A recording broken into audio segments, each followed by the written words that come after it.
Good morning. Today is Saturday. It is October the 21st, and welcome to New England, where, big massive surprise, it's fucking raining again. Again. If you saw my post on Facebook this morning, you would know my thoughts on that, so we're going to cover other things today. I'm out here dressed in a rain poncho because it's not just like steady rain, it's that charming, unpredictable, off and on kind of rain that right now is basically sounding worse than it is because I'm under the trees, and so far that will give me some cover, but I think I was here 2 weeks ago and the rain was self-insistent, and so I said, hell with it, I'm going to give up. And that may happen again today, and I'll probably come out again tomorrow if so, because tomorrow's the better of 2 days. I was going to actually go to Vermont today and try to get in some bird hunting, but the weather forecast had projected one level of rain, and overnight that level doubled. So you run into the risk of flash flooding on forest roads and things of this nature, and I don't need the shit, so we're not doing that today. We are going to cover a philosophical rant and some rumor mill stuff, only because the community in its infinite lacking of new information is slacking and not producing any. We'll go from there, and the rumor is conjecture on my part. It's an invitation for people that know more to fill in some blanks if they should know, but other than that, we're going to get going. We're going to make of it again what it is, and we'll see where we go. Again, rain, boo, turn off the water and all that, but let's get going. We'll see what we find, and thanks for coming along on a crappy day. And I inadvertently started us recording before I was ready, so pardon the shaking beginning to that. We're using the 360 again today because given the rain and the fact this is probably the most self-contained camera, it's going to probably be the least impacted by the rain. We finally have some fall colors. Ironically, my girlfriend and I went leaf peeping last weekend before the colors were out, and then it's running late because of all the rain. The rain has retarded a whole lot of shit this year. I'm not going to make this all about rain, complaining about the rain. Its suckiness is self-evident. Moving on, I did promise kind of a philosophical rant, but let's start with the rumor fodder stuff. So, a couple years back, I heard... I'm going to leave this on a rumor level basis, that Matt Moneymaker had kind of walked away from the day-to-day operations of the BFRO, and this could still be complete conjecture, although last week I saw a comment in a certain Facebook group by somebody who was rumored to be the heir to the Flats database fortune, so to speak. You have a lovely beaver there, you have one there. Hopefully you can see them in the distance because I have no zoom on this camera, and again, I'm phoning some of this in today just given the nature of the day. I may be out tomorrow when I'll have more camera equipment with me, but today I'm keeping it simple for the reasons of the weather. There's low-level fog. It doesn't look like it, but that's the trap with the drone. The minute you hit the fog, the sensors all go monkey shit, and you don't have the ability to control the drone very well, so the drone, despite being with me, is staying in the box. Until I can control the weather, that's how that's going to play out today. But that's what I heard, and he was basically talking to a clown, quote-unquote, who was apparently sending in bogus reports to the Flats database inbox and irritating them, and he was warning that they have their digital, so they have his IP address and some other related things, if you know about that kind of IT information. It is basically a pointer back to where you hail from, and if you're stupid and you're doing it consistently, it is easily trackable. And you don't need to be a technical genius, and I don't believe for a second this individual is a technical genius, but he's probably smart enough to figure out basic shit like that, so draw your own conclusions. But it does raise a little bit of conjectural, not confirmation, but pushing perception in the direction of he may well have some element of control. There's some lovely moose shit for you. Looks just like milk does, don't it? And for size comparison, there you go. Moose shit, fresh, and that actually leads me to believe there's a moose in the area because that actually is pretty fresh looking. Where is Bullwinkle? That's something to probably be aware of since we're in the rut. Should it be a bull? That could be dangerous. Good thing about bear mace, I don't know what... I've never heard of anyone applying bear mace against a moose, so I'll have to keep my eyes out. All right. This area is always interesting because you never know what you're going to run into in here. I kick myself for never leaving a trail cam here, because there is, you don't see wildlife, but there is shit in here. You are naive to think you don't. I know this is Connecticut forest, but like it or not, we are, I mean, to be perfectly blunt, Massachusetts and the border are probably a quarter mile that way. So we are pretty far north in Connecticut, and we have bears, we have moose, we have weird phenomenon that make pulsing infrasonic sounds sometimes in the winter. I still don't know what the hell that was. I have a comment about that in a bit too. But there's a little bit of potential credence towards this guy at least having some say over the database. Because if you're able to track that shit, that tells me that you have at least a moderator, if not an administrative level of control over that database. Although, to quote a member of the BFRO that I know personally, the 1990s called and they want their website back. Maybe fucking use WordPress or something. That's what I use for mine. Do something a wee bit more modern, and you can actually do a lot more with workflows and automation. The lovely people of the Northeastern Sasquatch Researchers Association back in the day turned off my original iteration of the database that they had, that I have since taken over, and whether they like it or not, it's an argument that will never occur because they gave up their claim to it. And I have since modernized it. But at the time, it had automation and workflow, and they will never truly appreciate the amount of sophistication that thing had. Probably could fly rings around the 1990s glory that is the Flats database that desperately, desperately, desperately needs some modernizing, as well as the fact that the one that John Green made covered a whole lot more data.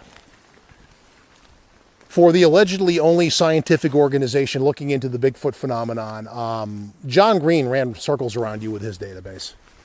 So, spare me. The current one is not on the level the other one was because I don't have the time to maintain that, but the price tag for automation, just to make an IT-related comment, is unfortunately if you have a security flaw like the Drupal platform did, forcing the change in the application, that opens up the door to, at the very least, spammers who have nothing better to do, because it's not like you have a large amount of traffic to a Bigfoot sightings database, especially not the BFRO one, because it's a niche crowd. You have to admit it is a niche crowd. But that's the rumor fodder. Basically, this guy may actually have... The rumor I didn't think at the time was valid. No one either knows for sure or is willing to confirm this with outsiders. I don't really see what the big secret is. The guy in question is not like such a major player that... Excuse me. I'm not sick. I just have... My theory is with all the rain, there's like a mold in the air this time of year that there normally isn't.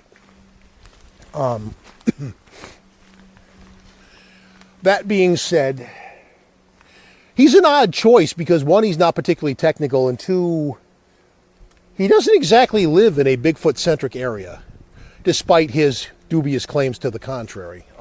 There, I went there. Anyway,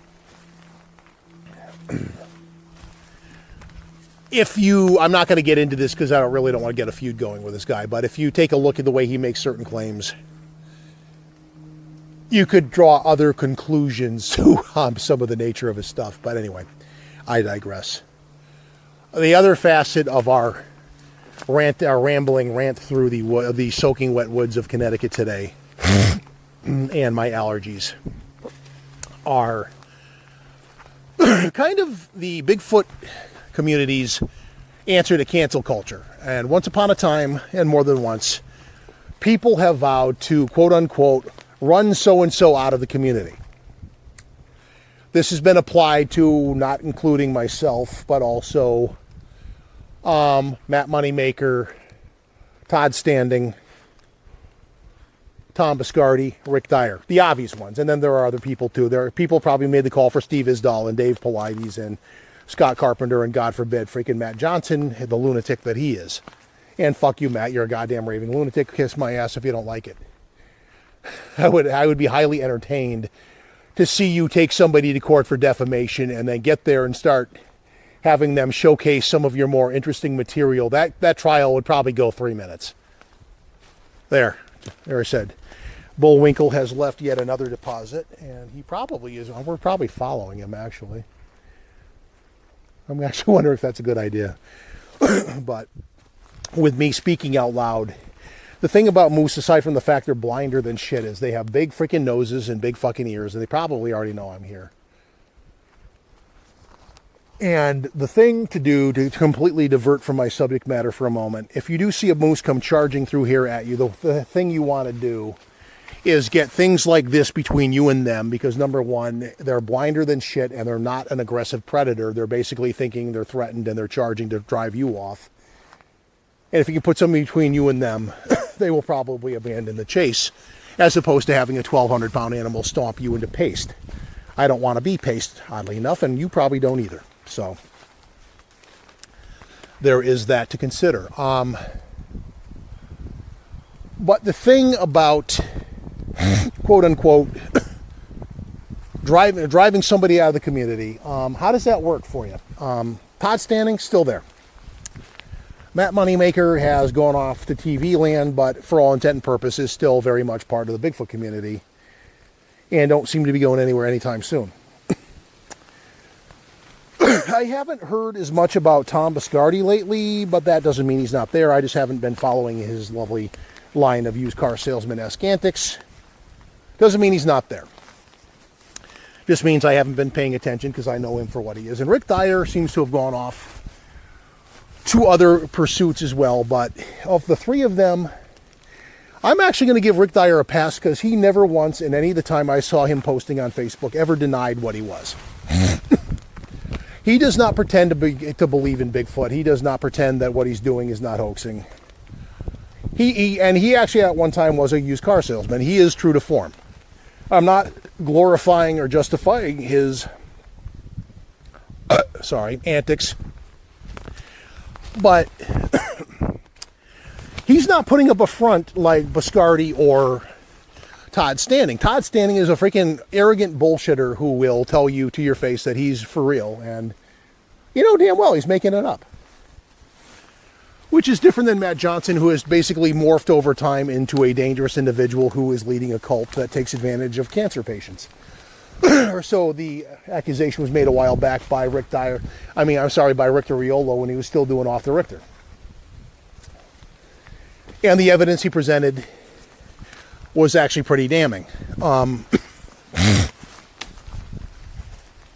If you ever seen him channeling Bubba on his videos, and I never got through a full one because they are that painful. The guy is clearly out of his fucking mind and a bit of a troll, which makes him a predatory person who's out of his mind. Best avoided. The other guys are basically just bullshit slingers. But myself, also a person who has been threatened with this fate. Why? Basically, because of what I do. There is a certain person out there right now that is occupying the hoaxbuster space of the Bigfoot community who would very much like us to forget that in his earlier part of his Bigfooting career was, in fact, involved in multiple year hoaxes. And has a criminal record, rather lengthy one at that, and wants to come across like he's all of a sudden Mr. Credible when, in fact, he is somebody I would honestly recommend avoiding like the plague. He's a dirty player, and quite frankly, he's a cyber stalker. He's only been cyber stalking me since, granted off and on, but he's been cyber stalking me since 2006. Look at the calendar and then figure out how long that is. This is somebody with some obsessive problems, and I'm not the only one that he's done this to. If you know who I'm referring to, and I'm not going to give him the glory of mentioning his name, go look at his Facebook page, and it's basically a lengthy confession of multiple bouts of cyber stalking. Doxing is questionably legal in multiple states, or maybe dubiously legal. But in order to dox somebody, you have to have done other things that are clearly not legal. And if I ever obtain the actual proof that he's been doing this, he should be aware that the local law enforcement in this town, and yes, I know where you live, buddy, they do have a report with your name on it that I filed many years ago. I'm happy to pad it with new information if you provide it. I don't know if they ever talked to you about that, but if you push it long enough, they probably will. Just saying. But what is my point with this?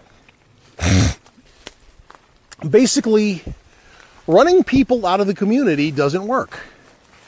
And it's the same exact flaw that cancel culture has. It's not unlike, here's a weird analogy for you, but it actually does make sense if you consider this.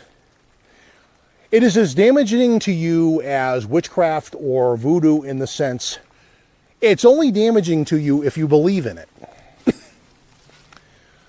In the case of cancel culture, this is the act of mob rule where all the cool kids in the class will shun you and make you the person non grata because they don't like something that you did. They don't approve of you. Which is really nothing more than an extension of the middle school social dynamic of cliques and cliquish behavior and cliquism. To throw out some social studies terminology. The study into the prepubescent tweener level chimp study, so to speak. And that's all this is. Which is why Bigfooting, I've said more than once, does not have a community. It has, especially in the older school community that came up during the forum era and not so much the Facebook era, is nothing more than a loose collection of shifting alliances and basically mudslinging sand piles. You do something that somebody doesn't like, he could have been your best friend for 5 years, they will turn on you in a heartbeat. I've had it done to me and I've seen it done to others. It does happen. There is an individual who has since left the community, so I won't mention his name out of respect for his privacy, but he was guilty of exactly that. You stabbed your best friend in the back, you know what you did, and you deserve all the freaking credit for doing so, and you suck for it. You can thump your holy book all you want. You basically defined your character for me in that moment, and you always will have that perception from me. You probably don't care. I don't care that you don't care. You're a move, sir. Anyway, it only works if you give two shits about what people think, and that is, I guess, the moral of the story. I am not out here to make friends or win popularity. Some people live and die on that sort. I do not. If it is possible to solve this phenomenon within the means I have to do so, I'm in it to win it and do that. And if I do and it proves to be a flesh and blood creature and it's dragged out of the woods and shown to be that, I will probably earn the undying hatred of every exploiter of the subject because the cash cow is now in the hands of mainstream science, if not the government, and I may be hushed up by the government at gunpoint for all I know because of, I would guess big timber and big timber activist related money. I'm sorry, lobbyist related money. Look at the shit that happened at the expense of the spotted owl. And then apply that to an unknown primate that's actually living under our noses. That arguably could be either an offshoot of humanity or an equivalently intelligent but differently enabled species all their own. That's like finding aliens on Earth. That quite literally is like finding aliens on Earth. Which we can take some... If you take a look at just to throw out a completely irrelevant fact or two, if you take a look at the level of intelligence that you find in things like octopi and squids and then the hive intelligence of like ants and things, there are arguably examples of alien intelligence on Earth. We just don't choose to acknowledge them because that kind of puts a dingy or a murky picture on the human dominion of the Earth thing, and that plays into religious things in the minds of some, to the detriment of all things in reality, or at least in my opinion. But that is why I drew ire, because on the one hand, much like some other people, although I've done so a lot more bluntly and I don't enjoy the popularity in the community that some do, I was the convenient scapegoat for some. I was thrown out of the AIBR for agreeing with somebody who has since destroyed their own reputation through their own folly, but they had accused somebody in the group of being a hoaxer, and I agreed to it. Because at the time, there was basically a valid argument for it. And then, come to find out, I get an email from somebody who had nothing to do with the conversation because it didn't occur within the scope of the group, but they saw it and they threw me out because of that, for agreeing with somebody. The person who actually made the comment remained in the group. That's popularity. That's all that is. I'm not bitching about it because the group never amounted to a damn thing anyway. But they may have collected a couple of reports, but in the end, they that's one example of many. And this, it's just interesting to me. A lot of the same players end up doing this. And there are a few, this may sound a little bit hypocritical, but there are a few people out there in the community that are well known, so I'm not going to mention names, but when there were witch hunts in my direction due to completely fabricated BS I'm not going to get into, and the two of you know who you are, because you had to retreat after the fact, because it was categorically proven to be false. You had people I consider to be friends to this day, to a level, in the background doing doing the digging of dirt, because that's basically what they do. And I know for a fact they did this as well as the Cyber Stalker. They did this in concert at one point. But because of that, I have learned the hard way. There are certain people in the community, no matter how friendly they seem, you keep them at arm's length, unfortunately. Not because of differing opinion, but because of the frequent lack of judgment and the fact that they have they will say otherwise. And if I said this and mentioned his name and he heard me say this, he would be greatly offended. But he is flawed by a confirmation bias of his own belief in his own ability, which is overrated. He's proven that not through... he's basically proven it through not word but deed. And I'll leave that where it is. If you figure out who you are and you're mad at me for saying this, I will take the lumps. And the statement I made, I believe to be true, not incorrect. You want to call me out on it? We can talk about it in private. We can square off. I don't see the need, but there it is. I didn't mention your name, so if you start getting all silly like the other two did and talking about trying to subpoena me into a matter of copyright infringement over a falsified act of defamation that never happened, you're going to embarrass yourself the same way that they would have. I can't even begin to take you through the legal flaws in that and what they tried to do. It was actually rather comical. And probably would not have gotten very far, but had it gone that far, the embarrassment this person caused himself would be that much more, because I would more than happily make it public shy of a gag order. And if I'm way over here in another state and the judge is in another state, guess what? They can't enforce one legally. Unless you're talking about a federal grand jury, and fucking Bigfoot-related copyright infringement is not going to hit a federal grand jury anytime soon. A judge's jurisdiction is within the four corners of their state, and this was happening 4 states over, so I can pretty much invite that judge to suck my manhood, and there's really nothing that judge is going to do about it. That is the reality of our legal system, whether they like it or not. Judge does not equal God. Judge means you're still subject, and if they do something dubious, they can be held to account. They have the same qualified immunity BS the cops do, but it's not freaking ironclad. And if you fuck up egregiously enough, you can be held to the sword like anyone else. Until you actually hit actual provable deification, nobody is above the law or karma. I'll leave that where it is for interpretation.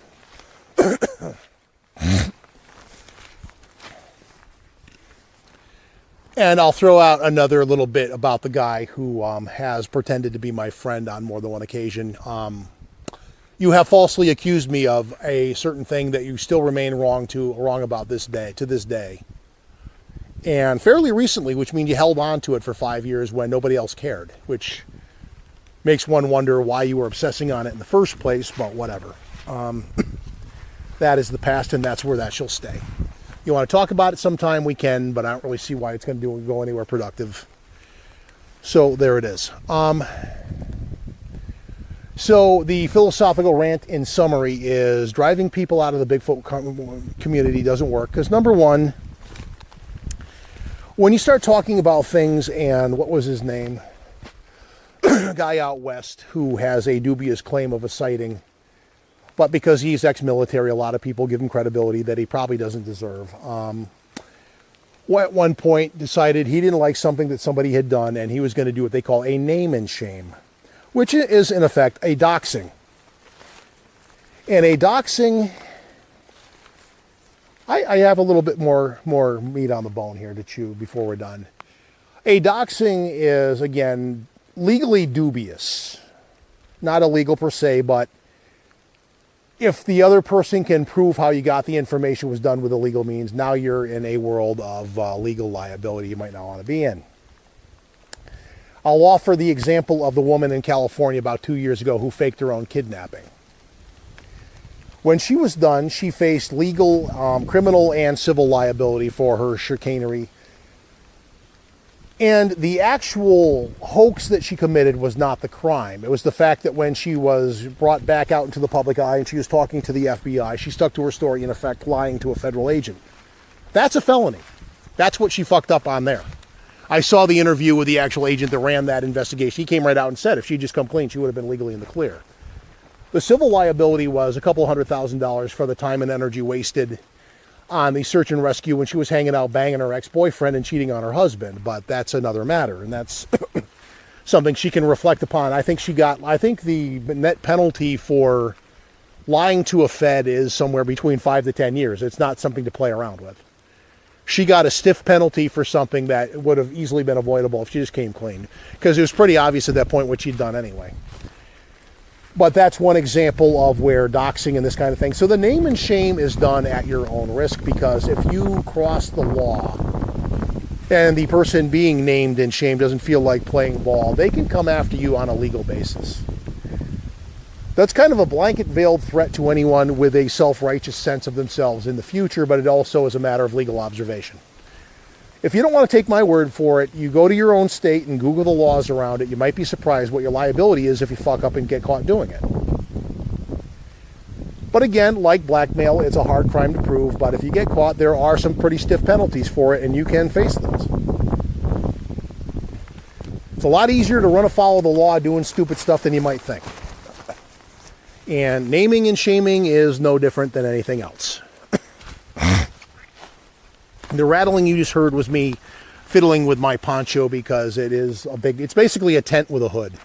But the rain is basically it's not as bad under the trees as I thought, but it's also being kept at bay because of this. I just decided I was just not going to be hindered by the rain. Just put on the poncho. You can get soaking wet and you're still not going to care because you got the poncho on. Up in Vermont, though, I don't know. It's just a matter that up there I would have probably gone on one of my big grand hikes, but unfortunately with the rain you feel a little bit curtailed. And if you're not going to do that and you're basically wasting a 2-hour drive one way to get there and you're going to be in the rain, it just isn't worth especially when I'm going to be up there for 3 days next week, when I will be doing some of this and some hunting and some other stuff. So I have to figure out how I'm going to wrangle the inn, and if I actually get something where... I wonder if I could bribe the chef there to cook it for me or not, because I have to time the hunting to like the end of the weekend if I get something, so I can bring it home and do something with it in the kitchen, because I don't kill anything I don't eat. And grouse is good eating, and if I get a turkey, so be it. Thanksgiving came early. Of course, I saw 2 turkey on the way in today, but I didn't get any turkey tags down here because Connecticut's hunting laws basically suck. Sorry, they do. So yeah.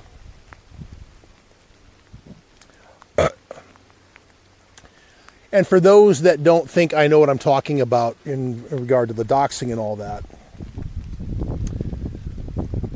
legal drama is a hobby of mine. I do research it. I am not a lawyer. I don't pretend to be one. It is actually illegal to masquerade as one. People have gone to jail.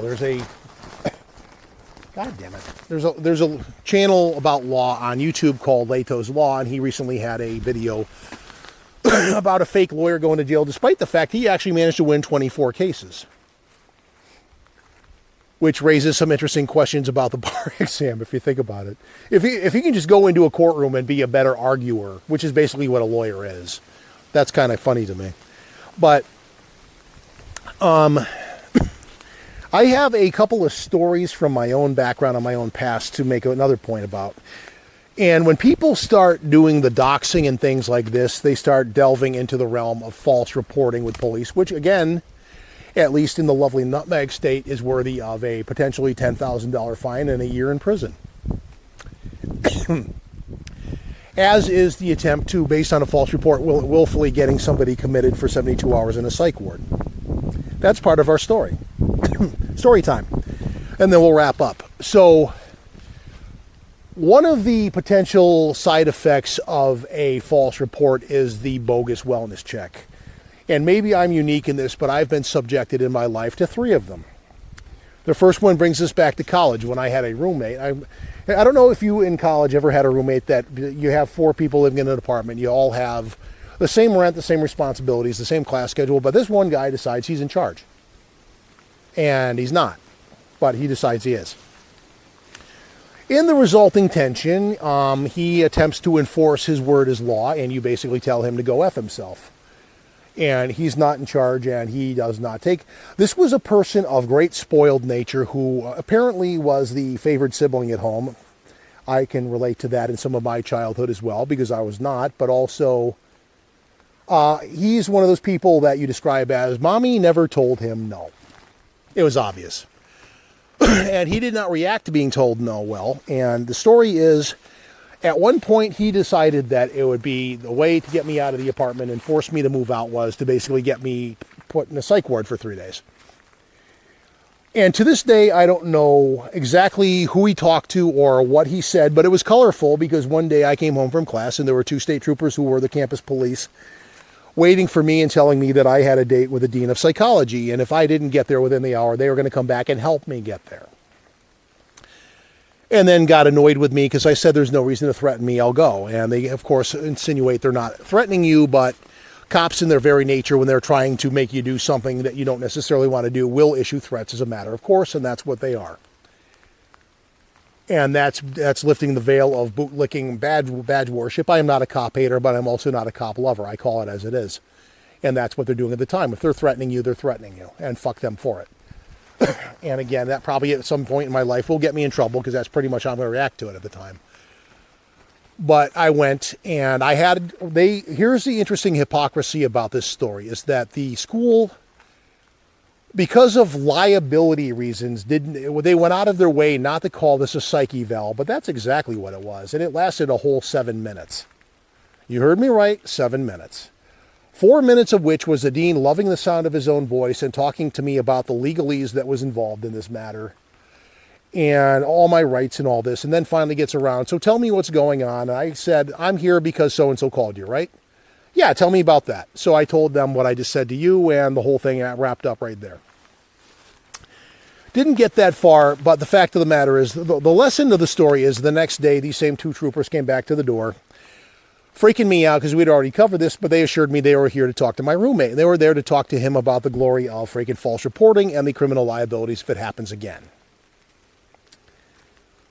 He was told in no uncertain terms, if it happens again, handcuffs go on and you leave and you have some problems to talk to a lawyer about. So don't do that. The second one was a micromanaging ex-boss of mine who, aside from being he was technically smart, but he was also the worst businessman on the face of the earth and just could not remember what he was doing the next day because he was that fucking stupid in that manner.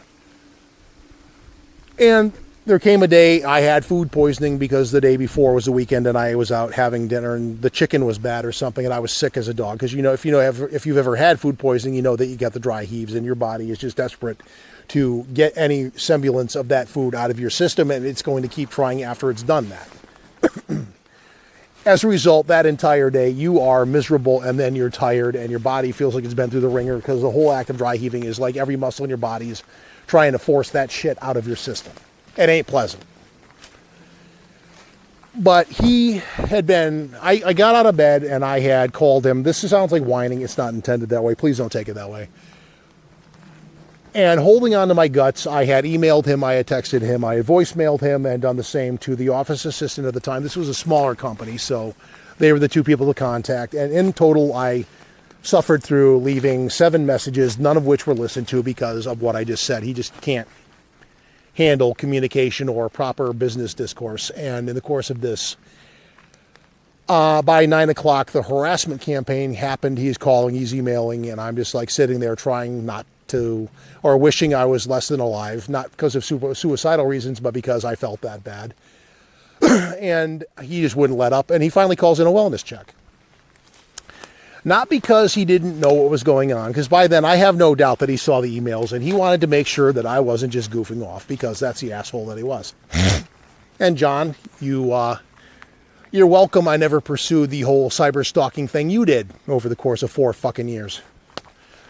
No bitterness there at all. Anyway, the guy's a bit of a psycho, and Karma did. I do know for a fact Karma found him in the end, but regardless of that, the 2 cops come and they knock on the door, and I'm feeling like shit, so I don't get up to answer the door, which legally you do not have to. If they come to the door and there's no exigence, and this was under control, despite the fact I felt like warmed over poo, and there's no like warrant for your arrest or anything, they can't come in, and you don't have to answer the door. They might find it to be rude, but given the way I felt, the conversation was not going to have any productive value, as evidenced in the next story I'm about to tell, which also involves the police and a wellness check. But in this case, they did what they were supposed to. They called him back. They said, I'm probably not home, and they basically left. The next day, he accused me of not being home, and I said, no, I felt like shit, and I didn't answer the door. I don't have to. And you didn't need to freaking call them because you already knew the story.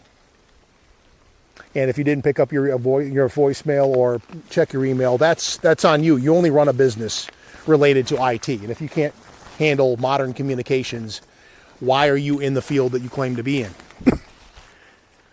That's a valid question for the philosophers, I suppose.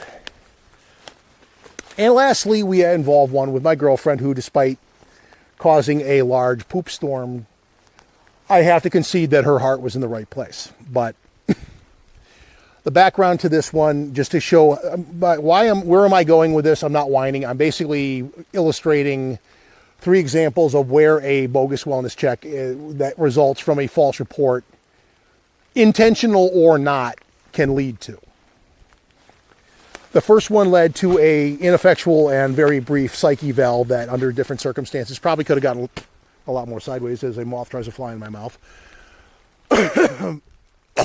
Gotta love those allergies.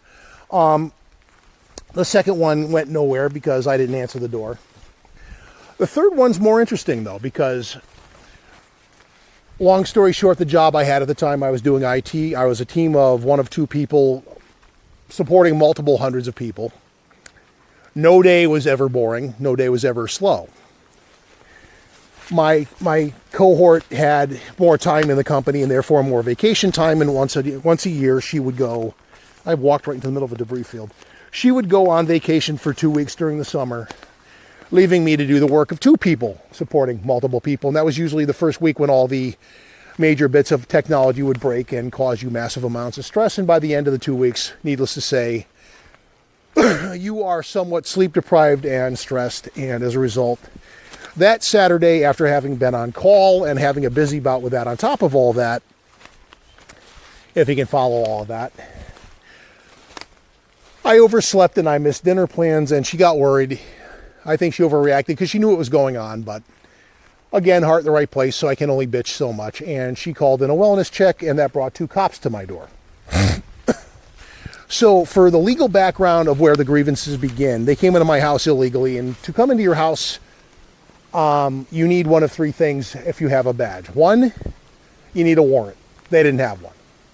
You need consent. I was asleep, I couldn't give it. My girlfriend neither had a presence in the apartment, a key to the apartment, or living in the building. She did not have the ability to give consent. For legal reference, and you can Google this yourself, a guest in your house does not have the right or the authority to grant police entry into your house. If the police come in that way and they find something, it's very likely that it will be thrown out of the court because it's not admissible because they did not follow proper procedure, and that's where we're going with this. A lot to take in, a lot of lawyerese, but it's also not wrong.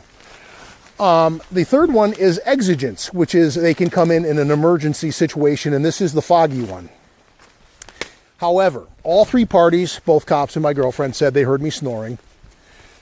So an argument can be made, I'm breathing, I'm not dead. And It took them 30 minutes to get the apartment maintenance guy there to open the door. So if you're waiting 30 minutes, where's your emergency? There isn't one. So if this had gone to court for any reason, you had no reason to ever even be in my house, and that's where you fail. However, they came in, and lo and behold, they found me sound asleep in my own bed, perfectly safe and sound, and that's where this should have ended, but they didn't do that. The more zealous of the two officers. Again, the purpose of this, to illustrate how sideways a bogus wellness check resulting from a false report can go. In this case, an unintentional one, but still a false report. He proceeds to shake me awake hard enough that I had neck pain for 3 days following this. And the first thing I remember hearing when I woke up was his partner and buddy saying, dude, you're going to hurt him. So even the cop thought he was being a little bit overzealous. But I woke up and was then subjected to a very dubious, very Fourth Amendment violating search of my house, because under the law I looked all this up after the fact, so you can check yourself, but I'm not wrong. They're only allowed to search for things immediately in plain view. This guy, and this is a one-bedroom apartment for the scale of the amount of real estate that he's covering, just for the sake of reference, so you can draw your own conclusion in your mind. This is a one-bedroom apartment. He spent 20 minutes going through every drawer and every cupboard and violating the shit out of my rights and still found nothing, because there was nothing to find. So at this point, the guy has basically created for him, if I had been a more vindictive or more litigious person, he's created for himself a problem, in my opinion, because he's violated all kinds of shit. And he wasn't done yet, because all of a sudden, again, we start talking about going to the emergency room for a psych eval. Now, how does oversleeping measure into mental health at all? And the prediction I would have made at the time is if I had gotten aggressive and said, fuck no, and started getting all defiant about it, he would have gone just to like flex his ego. And I would have gone in handcuffs, and that would have turned into a whole mess down there. Now, I probably could have signed myself out of there once I got there, because I was clearly coherent and not in need of any help. And here's another legalism for you. If you are mentally capable of saying, I don't want medical help and I refuse any medical help, and an EMT, a cop, or anyone else then forces you to the emergency room, that is a term called medical kidnapping. And yes, that is actually a thing. Normally it happens to kids with overzealous doctors, but it has on a rare occasion happened to adults as well. And it is a thing, and as far as I'm concerned, it's equivalent to the felony of the same name. That's what this could have turned into in that moment. But instead, calmer heads prevailed, because I argued the absurdity of what he was trying to do. Why? I was asleep. How does that measure into what you're trying to do? And he had no argument, because really there wasn't one. And after a very lengthy and painfully stupid 4-minute argument on the matter, his buddy forced him to leave and concede the matter, physically forcing him to leave because he was not going to leave otherwise.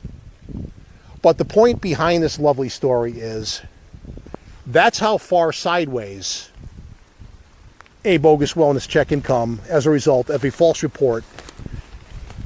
And had this gone wrong the full way, and certain things gone a certain way, I could have spent 3 days in a freaking psych ward with no IT support for my job, which probably would have cost me my job. If it didn't cost me my job, there's enough of a rumor mill in there that somebody would have found out, and I would have had no more credibility in that job. Which effectively is the same thing. And what you do or don't know is a stay in the psych ward, if it is less than freaking voluntary, which I'm assuming this would have been, is a matter of it may or may not come up in a background check. So if you have a job like, I don't know, IT, that depending on your industry requires a background check, and that comes up, you're the perfect candidate for the job, minus the fact that you may or may not be nuts, versus the guy who has all the same qualifications who isn't nuts. Who's going to get the job? That is now your reality. Coulda, shoulda, woulda, didn't. And not to help my case here, but my therapist of a few years ago, I told her this story. And from the mental health perspective, She assures me if you're telling me everything accurately, you probably could have signed yourself out then and there and then filed a complaint against the overzealous cop, which I most definitely would have done. But, and it's actually arguably that I would have been justified doing so anyway, because he did violate my rights and I could have gotten some money out of that. I'm just not a litigious person. But that is not the point of my rant. My rant leads back to, you start out with a name and shame, and then other people jump on. The dog pile is another Bigfoot community related term that basically is a side effect of the name and shame. And before you know it, a person who doesn't know the facts behind this jumps on because there's dirt going on, and we have to get in the middle of this because some people are just like that. And doxing occurs, and then fucking a bogus wellness check to me is like a soft swatting. You may not get a SWAT team at your door, but based on the 3 examples I just gave, moderate to potentially major side effects of what could have happened in each of these cases. The one in the middle, they saw it for what it was. They left. No harm, no foul per se, despite the fact it was completely retaliatory on the part of my asshole of a boss at the time. The well-intentioned one is a scary one, though, because that could have landed me in a psych ward if a couple of things had happened differently. And that would have had some real-world consequences to my life in the long term. The one in college was probably the most pathetic one because, again, it lasted a whole of 7 minutes. And I actually have had a psych eval that lasted that long. So, to observe what could have been in that last one, you would hope that a trained mental health professional would see it for what it is, and it would have been a ride down there, and then out of principle, because she started the whole thing, I'm taking a ride with my girlfriend, because had I gone down there, 90% of the motivation of the cop in question would have been covering his butt and or retaliation, and I'm sure they would have found some, had they insisted on being my ride home, I would have ended up in jail for obstruction or interference or some other bogus product of their imagination, because it's just that easy for them to abuse their authority.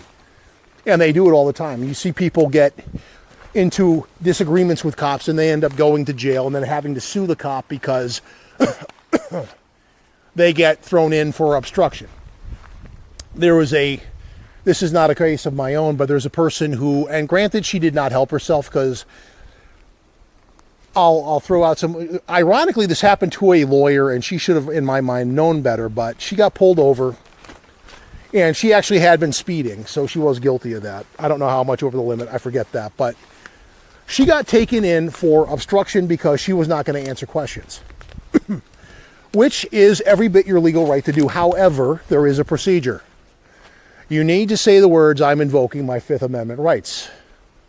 Simply not saying a word, which is exactly what she did, is not the way to go, and he arrested her for that. However, the point to be made was, she sat in a jail cell for about 2 hours, and then the shift commander came over and released her with an apology, saying that the guy who had arrested her was not properly trained. But she, still being a lawyer, turned around and sued the town and won $30,000 of taxpayer money, in spite of the fact, in my opinion, she did not handle the situation correctly, because you need to let the officer know you're invoking your Fifth Amendment rights and you're not answering any questions. Because legally speaking, when you've done that, they are effectively obligated to stop any attempt at questioning and do what they're going to do. And a lot of them will say, okay, less paperwork for me, and they'll just go and they're going to do what they're going to do anyway, whether they're in the right or not, which the devil then is in the details of what happened. And that could be anything. But like I said, she actually was guilty of speeding, and she did end up, despite like suing the city and getting the money, she did end up having to pay the ticket too. So nothing's free, I guess. But that is my cautionary tale of false reporting and bogus wellness checks, what I consider to be a soft swatting. An actual swatting basically being a fucking attack, an attempted murder in my opinion, because you're bringing intentionally a SWAT team to somebody's door with the hope that they will get shot. That is attempted murder. You're just using an unwitting SWAT team as your weapon of choice.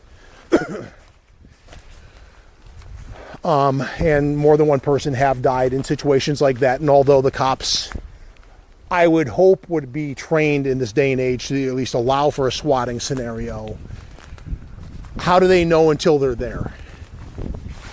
And I know a couple of cops, and one person actually that is a cop told me his swatting story. And luckily in this case, it was a grandfather and a little girl home alone, and the guy actually saw them through the window and made the right call, and nobody got hurt. But it was like one of these gamer feuds, and they went to the wrong address by mistake, and this could have been something very, very tragic. But again, luckily the guy was at the right vantage point and saw what was going on and put a big question mark over the whole thing and called for a de-escalation. And once they got there, they chatted with the guy and told him what was up, and they figured it out, and luckily nobody got hurt. But that's a frightening thing to almost have happen to you if you think about it. I think we have pretty much beaten that topic to death. As I think through my brain of anything else I want to cover, I think that's going to be about it. So, kind of a rambling story that sort of philosophically has to do with a negative part of the Bigfoot community. But that is why when you delve into the topic of running somebody out of the community, these are the side effects. And I can apply real world examples of where I got lucky. Or things may be arguably played out as they should, but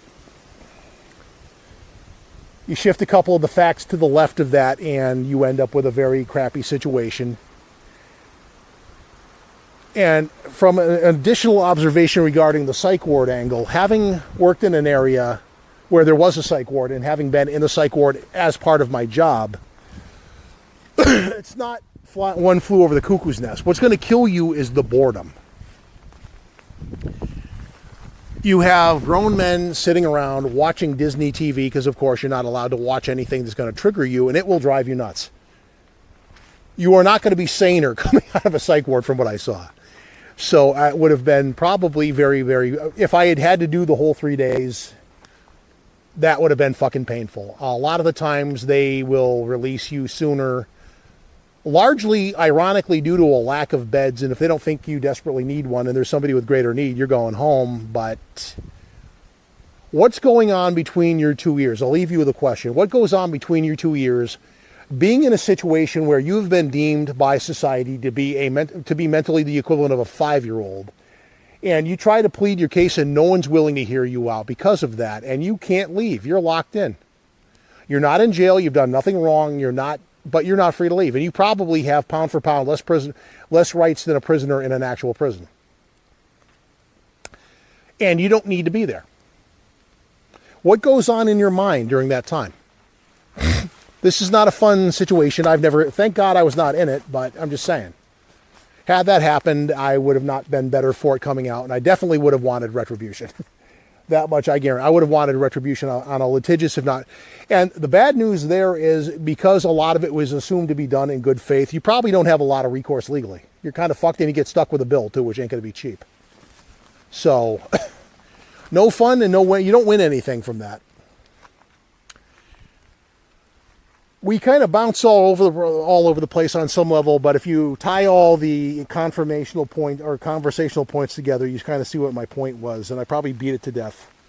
So rather than ramble on anymore, given the lovely nature of the day, I'm going to take a couple of pictures of fall colors, and then I'm going to be on my way. So this is my outro functionally, and subscribe if you. This was kind of a different one, but again, I'm just kind of going with the day and the limitations thereof. And leave comments if you want to see other things. Of course, it'd be lovely if we had an actual weekend without rain, and next week is projected to be one of those, allegedly. I say that given the nature of today, but we'll see. It was actually beginning to look, just to cover the weather, just to beat that dead horse too, because I think it's still twitching. We can't have that.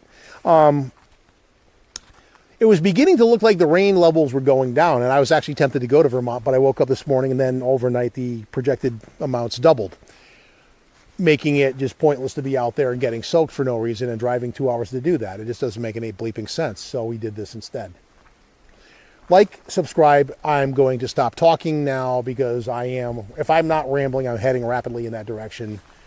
We hope you liked what you saw, and we'll be back next week, hopefully with a more Bigfoot related in the field video. Today just didn't allow for that. I may be out tomorrow. I have not made that decision yet. If there is, there'll be a second video or a part 2 to this one. If not, you learned a whole lot of legal stuff and heard some story time, and you can draw your own conclusions as it pertains to the darker side of some of the pettier social dysfunction of the community, which unfortunately does still exist. But that being said, we're going to be on our way out, and we'll see you next time.